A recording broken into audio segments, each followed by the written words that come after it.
Manipur Top Channel dugi video amta thagasage ngasi fongbase fongda Chief Minister amasung COCOMI gi thaumising ngasi Imphal la thunglaragani Amit Shah gi wafam khananaba November 18 da miyam gi mipham kaokhre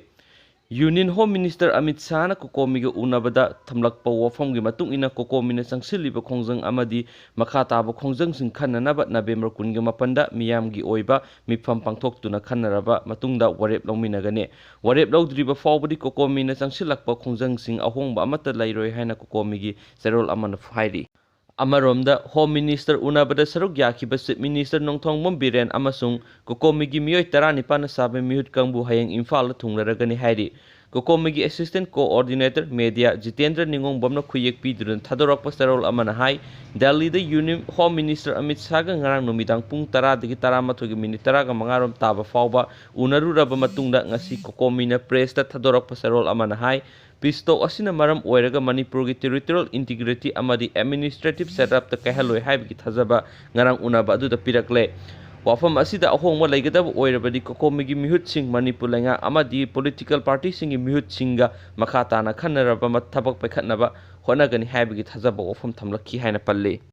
Ngarang Home Minister unaba aduda COCOMI gi maikaidigi Manipur gi apunbagi sakta mawong amatada kahenba yaroi haibu utpa marik sumba wafam yawba ayiba memorandum ama Amit Shah da pisinki COCOMI gi maikaidigi Home Minister da mahakna thamlakliba thajaba adu Manipur miyam da tamjaba yanaba ayiba sairol ama oina pibinaba taksinki aduda mahaki maikaidigi adumakti kanamata da pikhidri haiduna hairakpaga loinana pirakhide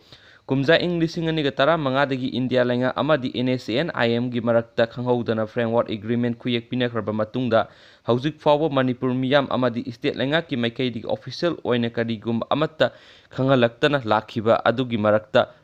peace talk asigi negotiating party singi maikaidi Manipur miyam na yadaba wafam sing hak laitana kangthorakhiba amadi interlocutor oiriba RN Ravi yauna national amadi local media sing da phongdorakhiba wafam sing aduda Home Ministry na singdoraktaba asida maram oiraga miyam gi thajadabagi sang asi hingalakpane Maduta natana kumza English sing ani amagi June 19 gi ihauda Manipur gi Legislative Assembly fawba amang ata thowan kiba laikraba matungda matam adugi Prime Minister laikhidraba Atal Bihari Vajpayee na Bangkok Agreement ta yaukiba 6 fair without territorial limit adu lauthoklaba matungda miyam gi khongjang handokibagi wafam thamki loinana 6 fair asi Nagaland khaktada chatnahangani haina haikiba adu ngasidi pistok asida Manipur gi naga taba mafam sing senarakliba asida takpadi haidokhiba wafam sing adu ngaktabani haina miyamna fawe asiguma maram mayam asina miyamna thajadabagi sang asi wangkhalakpani maram aduna ayiba serol oina pibina pa Home Minister da taksinbani haina COCOMI na thamki hairi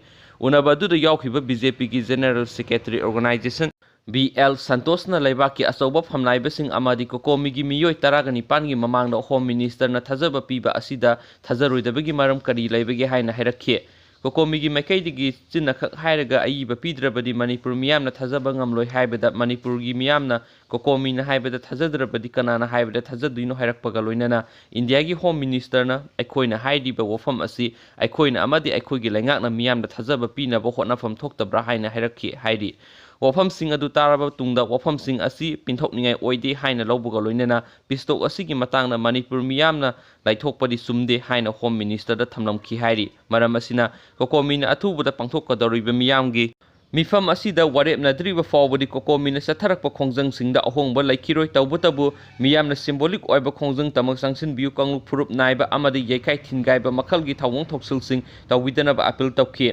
November 18 pangthokkadoriba miyamgi mipham asida Manipur gi miyamna saruk yabiduna laibaki oiba warep lawminnanaba honaminarasi haina appeal tawri ngarang numidang Home Minister ga unaba aduda Minister of State Home G Kishan Reddy BJP gi General Secretary Organization BL Santos Union Home Secretary gi Ajay Kumar Bala Joint Secretary gi Home North East Jitendra Garg Manipur gi Chief Minister N Biren Singha Education Minister TS Radhesyam MLATS Hyderabad MLAL Rameshwar Sargyaki Memaina Pablo Sokhi and thank you.